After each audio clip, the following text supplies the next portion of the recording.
नमस्ते ऑल, स्वागत है आप सभी का एक बार फिर से मेरे चैनल पर जिसका नाम है मेडिकल साइंस विद सौम्या। पिछले वीडियो में हम डिस्कस कर रहे थे normal values of lipid profile, तो let us continue with that only. वही वाइवा क्वेश्चन हम डिस्कस करेंगे फिर से। तो देखिए, हमने ये बात कर ली थी, नॉर्मल वैल्यूज़ देख लिए थे हमने। अब वैसे VLDL cholesterol is not asked, not it is given in your journals में भी नहीं होता है, बट आपको पता होना चाहिए कि VLDL कोलेस्ट्रॉल का जो नॉर्मल रेंज होता है वो होता है कुछ 2 to 30 मिलीग्राम्स पर डेसीलीटर होता है वो। ठीक है, नेक्स्ट देखिए, आपने बता दिया, आपने केस डायग्नोज कर दिया। एग्जामिनर आपके पास आएंगे, वो पूछेंगे कि क्या केस है, आप बताएंगे मायोकार्डियल इन्फेक्शन का केस है। देन वो बोलेंगे कि आपको क्या एस्टिमेट करना है, आप बोलेंगे कि हमें कोलेस्ट्रॉल एस्टिमेट करना है। कोलेस्ट्रॉल ही क्यों एस्टिमेट करना है? क्योंकि HDL LDL लेवल्स तो दी हुई है ना ऑलरेडी, तो इनको आपको एस्टिमेट नहीं करना है। आपको क्या करना है, कोलेस्ट्रॉल ही एस्टिमेट करना है एक्चुअल में। तो बेसिकली टोटल कोलेस्ट्रॉल, क्योंकि HDL और LDL तो वो मॉलिक्यूल्स होते हैं जो कि कुछ पार्ट ऑफ कोलेस्ट्रॉल को क्या करते हैं, कैरी कर रहे होते हैं। But we have to find here what, total cholesterol कितना बढ़ा हुआ है वो हमें निकालना है। तो अब जैसे ही आपने ये बताया उनको, तो उनका पहला क्वेश्चन होगा कि कैसे कोलेस्ट्रॉल जो है वो MI को लीड करता है। That means how does it leads to MI, है ना, कोलेस्ट्रॉल की वजह से कैसे MI होता है। तो हमारा पहला क्वेश्चन वही है, सी कि how increased levels of cholesterol cause MI। Very important question. ठीक है, ये क्वेश्चन, ये मैं पूरा मैकेनिज्म आपको बता रही हूँ। ये क्वेश्चन ना सिर्फ एक्सप्लेन करने के हिसाब से ज़रूरी है, but also it is very important कि आप इसको समझें अच्छे से, क्योंकि ये आपके थियरी एग्जाम में भी पूछा जाएगा कि कैसे जो है एथेरोस्क्लेरोसिस होता है।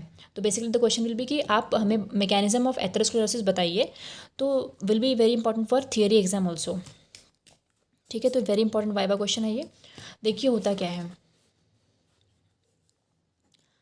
सी व्हाट हैपन्स कि कोलेस्ट्रॉल में भी कौन सा कोलेस्ट्रॉल, तो मैक्सिमम जो कोलेस्ट्रॉल होता है out of HDL LDL VLDL, है ना, इंटरमीडिएट डेंसिटी लाइपोप्रोटीन भी होता है एक, इन सब में से मैक्सिमम जो कोलेस्ट्रॉल कैरी करते हैं, maximum cholesterol is carried by LDL।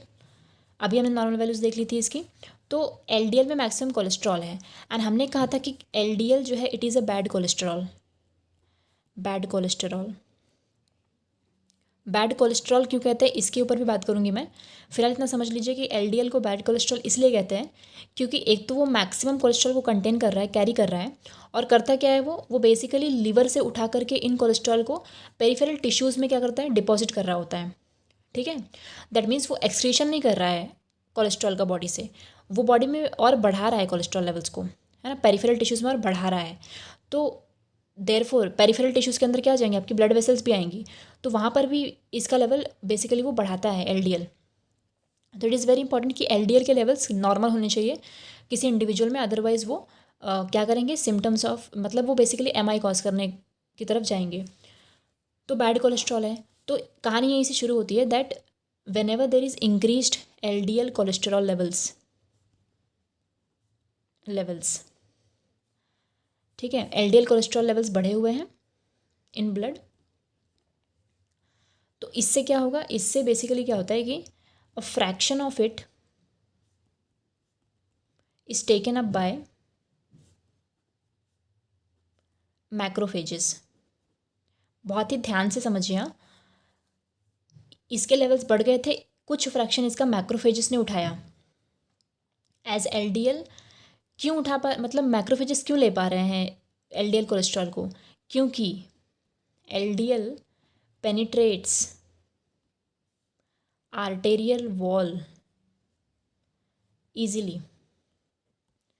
मतलब जो हमारे वेसल्स है ना, आर्टरीज़ की जो बेसिकली आर्टरीज़ जो है हमारी, उनकी वॉल्स को ये आसानी से पेनिट्रेट कर पाते हैं, और वहाँ पर क्या होता है, वहाँ पर जो मैक्रोफेजेस रहेंगे उस रीजन में, वो इसमें से कुछ पार्ट ऑफ, कुछ फ्रैक्शन ऑफ कोलेस्ट्रॉल को अपटेक कर लेंगे। तो जब इन्होंने अपटेक किया तो ये क्या हो गया, अपटेक बाय मैक्रोफेजेस, ये होता है basically the starting event of atherosclerosis, that means plaque formation in arteries.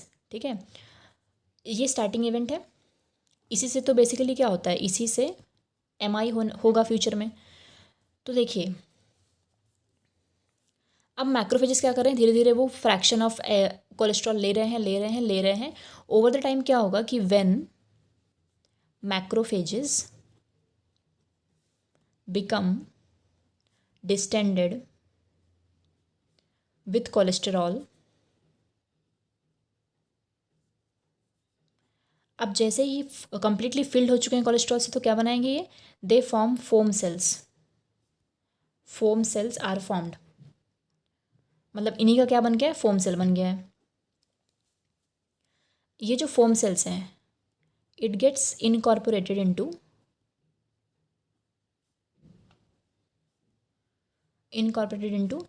सब एंडोथेलियल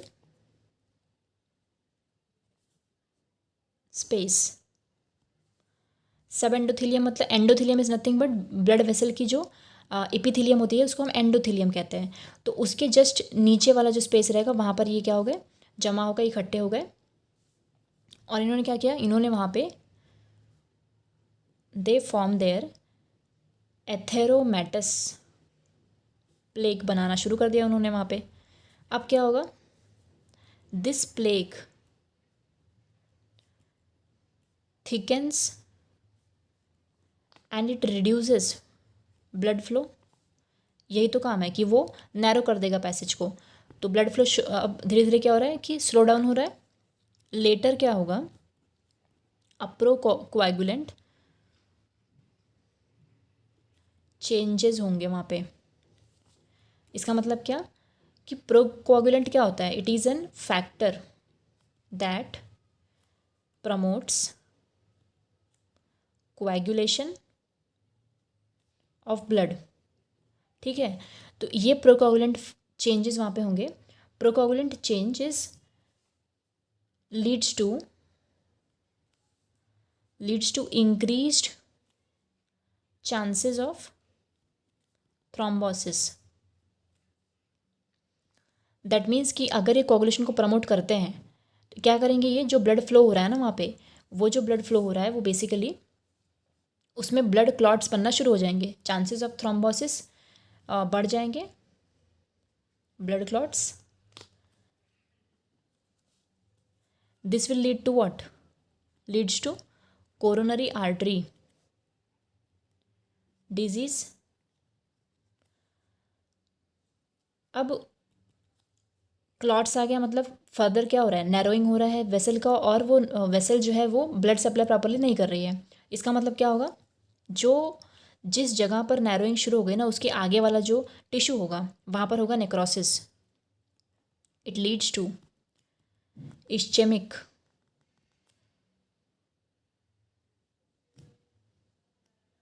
या फिर ischemia of cardiac tissue.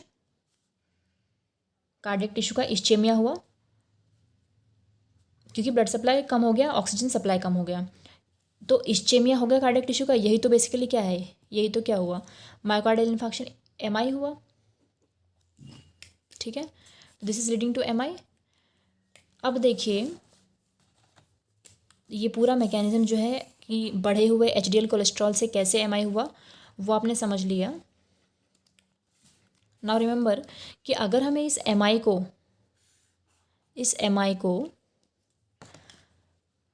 MI मतलब इन्फाक्शन, अगर इस इन्फाक्शन को मतलब जो पर्टिकुलर टिश्यू डैमेज है उसको हमें रिड्यूस करना है, to reduce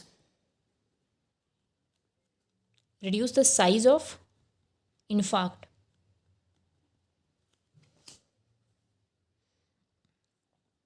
tissue plasminogen activator is given to the patient.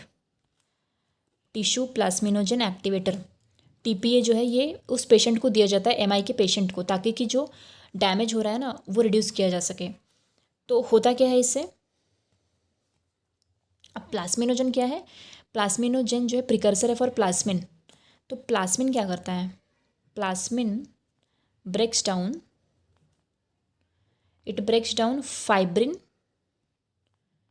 And, जिसकी वजह से क्लॉट डिजॉल्व हो जाता है, क्लॉट डिजॉल्व हो गया। दैट मीन्स प्लाज्मिनोजेन या फिर प्लाज्मिन जो है ये क्या है, एक प्रकार का एंटीकोगुलेंट है, it is an anti coagulant. तो यही तो हमें करना था कि कोएगुलेशन को बचाना, प्रिवेंट करना था। तो देयरफॉर क्या हुआ, एमआई के पेशेंट को आपने सबसे पहले क्या दे दिया, टिश्यू प्लाज्मिनोजन एक्टिवेटर दिया, ताकि कि जो डैमेज हुआ है ना अब उससे बढ़े नहीं वो डैमेज। कैसे होगा वो, by dissolving the clot, this is the thing. Okay, this is very important, VVIMP है ये फॉर थियरी एग्जाम्स ऑल्सो, ठीक है। नेक्स्ट, अब देखिए अगला क्वेश्चन क्या होगा एग्जामिनर का। अब आपने इतना अच्छा एक्सप्लेन कर देंगे जब आप उनको पूरा मैकेनिज्म ही आपने बता दिया, तो नेक्स्ट क्वेश्चन क्या होगा, अब वो बोलेंगे कि भाई टाइप्स ऑफ लिपिड्स बता दीजिए, टाइप्स ऑफ लिपिड्स, या फिर हो सकता है कि वो टाइप्स ऑफ लिपिड्स से ही शुरू करें क्वेश्चन को। टाइप्स ऑफ लिपिड्स, तो सबसे पहले जब आप टाइप्स ऑफ लिपिड्स बताएंगे ना, तो आप सबसे पहले क्या बताएंगे उनको कि लिपिड क्या होता है भाई। तो लिपिड होता है nothing but it is an organic compound, organic compound which is insoluble in water. ये तो हम 12th से पढ़ते आ रहे हैं ना, insoluble in water but it is soluble in organic solvents. अब ऑर्गेनिक सॉल्वेंट्स कौन से, वही जो केमिस्ट्री वाले, बेंजीन, ईथर, क्लोरोफॉर्म था ना, CH, Cl3 एक्सेट्रा। तो ये हो गया definition of lipid, they can ask you that also. अब मैं टाइप्स ऑफ लिपिड की बात करूँ तो देखिए इस लिपिड में आता है simple lipid, then comes complex lipid, फिर डिराइव्ड लिपिड आते हैं, और होता है मिसलेनस। तो टॉपिक ऑफ डिस्कशन जो है वो types of lipids as such हमें डिटेल में नहीं जाना है, बस हमें पता होना चाहिए कि 4 क्लासेस होती हैं लिपिड्स की। उसमें से हमारा जो कोलेस्ट्रॉल आता है वो डिराइव्ड में आता है, इसका एग्जांपल क्या है, कोलेस्टेरॉल, कोलेस्टेरॉल, ठीक है। और सिंपल लिपिड क्या होता है, simple lipid is nothing but कि लिपिड बनते कैसे हैं, हमने देखा था कि फैटी एसिड्स प्लस अल्कोहल, इनसे क्या बनता है, सिंपल लिपिड बनता है, ठीक है। तो अब बाकी इसमें क्या रहेगा, fatty acid and alcohol is very common. Apart from this कुछ और कंपाउंड जब ऐड होते जाएंगे तो वो कॉम्प्लेक्स लिपिड बन जाएगा, ठीक है। तो जैसे कि कॉम्प्लेक्स में क्या आएगा आपका, फॉस्फोलिपिड्स जो कि सेल मेम्ब्रेन में आते हैं, फॉस्फोरस ग्रुप आया वहाँ पे, फॉस्फोलिपिड्स एक्सेट्रा। तो ये होता है बेसिकली कॉम्प्लेक्स की बात हो गई है।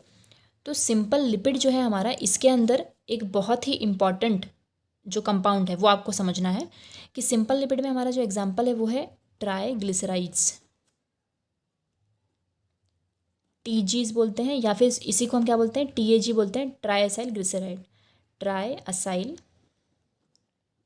ग्लिसराइड, ठीक है। तो इसमें फैटी एसिड प्लस ग्लिसरॉल होता है इसमें, ये बहुत इंपॉर्टेंट है TG। तो देख लीजिए कि TG का क्या रोल होता है, ये एक स्टोरेज फॉर्म है, स्टोरेज फॉर्म ऑफ लिपिड होता है ये। दैट मीन्स ये क्या है, एक कॉन्सेंट्रेटेड सोर्स ऑफ एनर्जी है। एडिपोज टिश्यू के अंदर ना यही TG जो है स्टोर्ड रहता है, आपके जो फैट सेल्स होते हैं उनमें यही TG स्टोर्ड रहता है। जब कभी रिक्वायरमेंट होगी एनर्जी की तब यहाँ से हम एनर्जी को एक्सट्रैक्ट करते हैं। तो it is a storage form of lipid TG, ये इसका इंपॉर्टेंस है। नाउ सी, अभी टोटल जो मैंने कहा, टोटल लिपिड का नॉर्मल वैल्यू कितना होना चाहिए, total plasma lipid, total plasma lipid जो होते हैं उनका नॉर्मल रेंज होता है 400 to 600 मिलीग्राम्स पर decilitre. This is also important.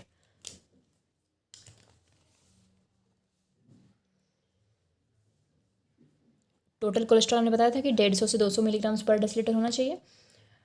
तो it is a what, cholesterol जो होता है वो एक डिराइव्ड लिपिड है। अब देखिए यहाँ पर कोलेस्ट्रॉल एक डिराइव्ड लिपिड है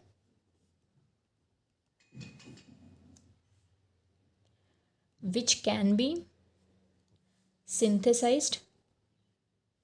synthesized by almost all nucleated cells of animal tissue। Very important. Cholesterol जो है ये एक डिराइव्ड लिपिड है जो कि लगभग जितने भी न्यूक्लिएटेड सेल्स हैं हमारे बॉडी में, किसी भी एनिमल की बॉडी में, एनिमल टिश्यू के अंदर, उन सभी से क्या होता है, ये सिंथेसाइज होता है। अब न्यूक्लिएटेड सेल्स के अंदर देखिए जो हमारे ब्लड वेसल्स हैं ना, उनमें भी सेल्स हैं, एंडोथीलियल सेल्स हैं ना उनमें, तो ब्लड वेसल्स में भी ये सिंथेसाइज होता है कोलेस्ट्रॉल। लेकिन यहाँ पर टू नोट करने वाली बात ये है कि एनिमल टिश्यू में ही होता है, नॉट इन प्लांट्स में सिंथेसाइज नहीं होगा कोलेस्ट्रॉल कभी भी। Okay, that means vegetable oils are good for health, है ना, vegetable oils are good for health. अब देखिए डाइट के अंदर, डाइट में, इन डाइट जो हमारा कोलेस्ट्रॉल कैसे मिलता है हमें, कोलेस्ट्रॉल ईस्टर के फॉर्म में आता है। फ्रॉम डाइट अगर बात करूँ तो कोलेस्ट्रॉल ईस्टर के फॉर्म में आता है। इस कोलेस्ट्रॉल ईस्टर के ऊपर ईस्टरेज काम करेगा, कोलेस्ट्रॉल ईस्टरेज काम करता है और वो उसको कोलेस्ट्रॉल बना देता है। ठीक है, तो एग्जामिनर ने आपको पूछा कि लिपिड्स क्या होते हैं, तो आपने डेफिनेशन बताया लिपिड का। टाइप्स कितने हैं, तो 4 टाइप है। सिंपल लिपिड जिसमें फैटी एसिड और अल्कोहल ही है।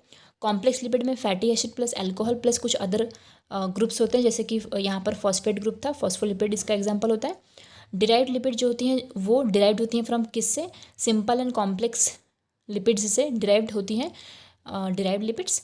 एग्जाम्पल इज कोलेस्ट्रॉल जिसके बारे में हम बात कर रहे हैं। मिसलेनियस में क्या होता है कि their properties are like that of lipids. ठीक है, इनकी जो प्रॉपर्टीज़ होती है ना वो बेसिकली लिपिड्स की तरह होती हैं, इसलिए इनको हम लिपिड के अंदर काउंट कर रहे हैं। ओके, तो इसके बाद हमने बताया कि वो पूछेंगे कि टीजी और कोलेस्ट्रॉल में क्या डिफरेंस है। तो टीजीज जो होती हैं वो सिंपल लिपिड्स होती हैं। ये क्या है, स्टोरेज फॉर्म ऑफ लिपिड है जो कि समय आने पर हमें एनर्जी प्रोवाइड करती हैं। और कोलेस्ट्रॉल जो है वो क्या है, डिराइव्ड फॉर्म ऑफ लिपिड है जो कि सभी एनिमल टिश्यू के सभी न्यूक्लिएटेड सेल्स में बनाया जा सकता है within the body, plants में नहीं बनता है। दिस इज़ द रीज़न कि vegetable oils are healthy. Then in diet में कैसे मिल रहा है हमें कोलेस्ट्रॉल ईस्टर के फॉर्म में, and inside the body esterase काम करेगा और उसको कोलेस्ट्रॉल में कन्वर्ट करेगा। नेक्स्ट क्वेश्चन क्या होगा, what are the functions of cholesterol पूछेंगे वो। ये पता होना चाहिए आपको कि कोलेस्ट्रॉल के फंक्शंस क्या हैं, क्यों हमारे बॉडी को कोलेस्ट्रॉल की ज़रूरत है। ठीक है, तो कोलेस्ट्रॉल की ज़रूरत क्यों है, देखिए पहला है कि it provides fluidity to cell membrane, very important function. Next है कि it gives insulation to nerve fibers, thus causes increased nerve conduction. Then क्या है, बाइल एसिड्स जो होते हैं एंड बाइल सॉल्ट्स जो होते हैं they are derived from cholesterol only, मतलब कोलेस्ट्रॉल की मदद से ही वो बनते हैं, वेरी इंपॉर्टेंट। देन हमने देखा था विटामिन डी का जो एक्टिव फॉर्म होता है ना वो किससे बन रहा था, 7 डिहाइड्रो कोलेस्ट्रॉल से ना, cholesterol 7 dehydro cholesterol, that means कि it is also is formed by cholesterol only. तो ये कुछ फंक्शंस थे किसके, कोलेस्ट्रॉल के कुछ फंक्शंस हैं ये। ओके, नेक्स्ट देखिए क्या क्या पूछेंगे वो अगला आपको। विटामिन डी का एक्टिव फॉर्म बना है, ऑल्सो क्या होता है, helps in synthesis of synthesis of steroids, these are hormones, ठीक है, जैसे कि sex hormones, then adrenaline, noradrenaline, then androgens, all these things, oestrogens, ये सब के सब बनाने में कौन किसका रिक्वायरमेंट होता है? कोलेस्ट्रॉल का रिक्वायरमेंट होता है। ओके, अब समझिए यहाँ पर थोड़ा सा कि टोटल जो हमारा लिपिड है ना, टोटल लिपिड्स के अंदर 40% लिपिड जो है ना वो कोलेस्ट्रॉल होता है, कोलेस्ट्रॉल के फॉर्म में, that means it is cholesterol. Cholesterol is forming 40% of lipid. Then 30% जो लिपिड है वो कौन बनाता है? फॉस्फोलिपिड्स,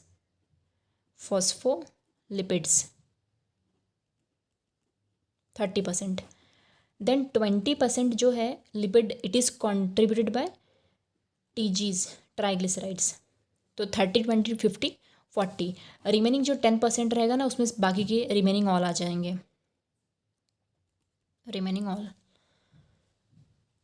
ठीक है। तो ये कॉम्पोजिशन आपको पता होना चाहिए। इसीलिए हम मेजरली किसकी बात कर रहे हैं? मेजरली हम कोलेस्ट्रॉल की बात करते हैं, टीजीज की और फॉस्फोलिपिड्स की ही बात करते हैं लिपिड के अंदर। Now remember one thing,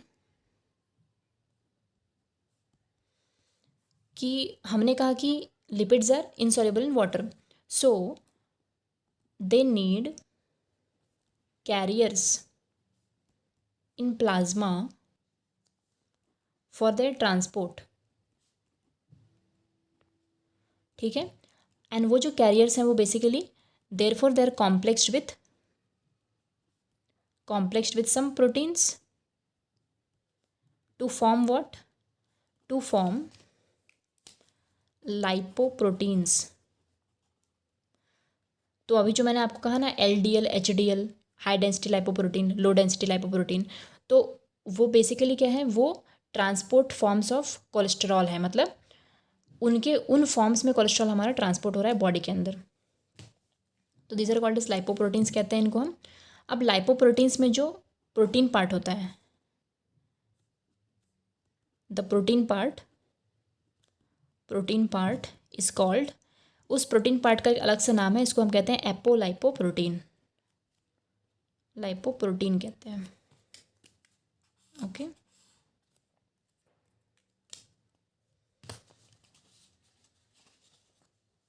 now see, अब हम बात करेंगे कि ये जो लाइपोप्रोटीन्स हैं इनके फंक्शंस क्या हैं? They are very important. वो एक नेक्स्ट वाइवा क्वेश्चन होता है, what are the functions of different lipoproteins? Functions of lipoproteins, very important. पहला देखिए क्या है हमारा। अब लाइपोप्रोटीन्स की बात करूँ तो मैं जितने भी लाइपोप्रोटीन्स हैं ना सभी की बात कर लेते हैं। तो सबसे पहले आता है काइलोमाइक्रॉन्स। अच्छा, काइलोमाइक्रॉन्स की बात हमने लिपिड प्रोफाइल के अंदर क्यों नहीं की? क्योंकि काइलोमाइक्रॉन्स जो है कोलेस्ट्रॉल को कैरी नहीं कर रहा होता है, मतलब कोलेस्ट्रॉल को ट्रांसपोर्ट नहीं कराता है, ये ट्राइग्लिसराइड्स को ट्रांसपोर्ट करवाता है। देयरफॉर हमने इसको वहाँ पर बात नहीं की थी हमने इसकी, लेकिन यहाँ पर हम जितने भी लाइपोप्रोटीन है सबके बारे में डिस्कस करेंगे। पहला है chylomicron. This is very famous question कि अलग अलग लाइपोप्रोटीन का नाम बोलेंगे वो, उसका फंक्शन पूछेंगे एग्जामिनर आपको। तो काइलोमाइक्रॉन्स क्या है बेसिकली? देखिए, काइलोमाइक्रॉन्स बना कैसे है? तो बेसिकली ये बना होता है, it is a transport form of dietary triglycerides, TGs from intestine to adipose tissue. Dietary TGs को वो बेसिकली क्या हुआ, डाइट में जो हमारा TG आया, ट्राइग्लिसराइड जो हमें डाइट से मिला है, वो क्योंकि खुद ट्रांसपोर्ट नहीं हो सकता है प्लाज्मा में, तो इंटेस्टाइन के अंदर उसने क्या किया, उसने कुछ प्रोटीन से कंबाइन हुआ वो, और वो क्या बन गया है, अब काइलोमाइक्रॉन कहा जा रहा है उसी चीज़ को। The complex of TG and that protein is called as chylomicron inside that intestine. अब वो ट्रांसपोर्ट करवाएगा इस TG को किसके पास? एडिपोस टिश्यू के पास, और वहाँ पे वो TG स्टोर हो जाएगा। तो देखिए, adipose tissue for storage and to muscle और हार्ट फॉर एनर्जी नीड्स। या तो वो स्टोर करवा देगा एडिपोज टिश्यू में, या तो फिर वो अगर हार्ट मसल को या फिर स्केलेटल मसल को एनर्जी की रिक्वायरमेंट है तो वहाँ पर लेके जाएगा उसको, टीजी को, वहाँ पे एनर्जी नीड्स के लिए दे देगा उनको काइलोमैक्रॉन्स। तो इसीलिए हमने, एग्जामिनर आपको डायरेक्टली काइलोमैक्रॉन नहीं पूछेंगे या फिर उसका फंक्शन ऐसा नहीं पूछेंगे, वो बोलेंगे कि टेल मी कि कौन सा कैसे जो है एक्सोजीनियस टीजीज का ट्रांसपोर्ट कैसे होता है बॉडी में। ठीक है, तो क्वेश्चन क्या होगा आपका, क्वेश्चन होगा कि एक्सोजीनस टीजीज जो है वो ट्रांसपोर्ट कैसे होते हैं बॉडी के अंदर, तब आप बताएंगे कि वो होते हैं transport in the form of chylomicrons. Very famous question. ठीक है, सबसे पहले वो आपको यही पूछेंगे कि एक्सोजीनस टीजी क्या है, एंडोजीनियस टीजी क्या है, और ट्रांसपोर्ट कैसे होता है। तो एक्सोजीनियस मतलब जो डाइट से मिला है, और ट्रांसपोर्ट कैसे होगा, वो काइलोमैक्रॉन के फॉर्म में होगा। ठीक है, नेक्स्ट देखिए,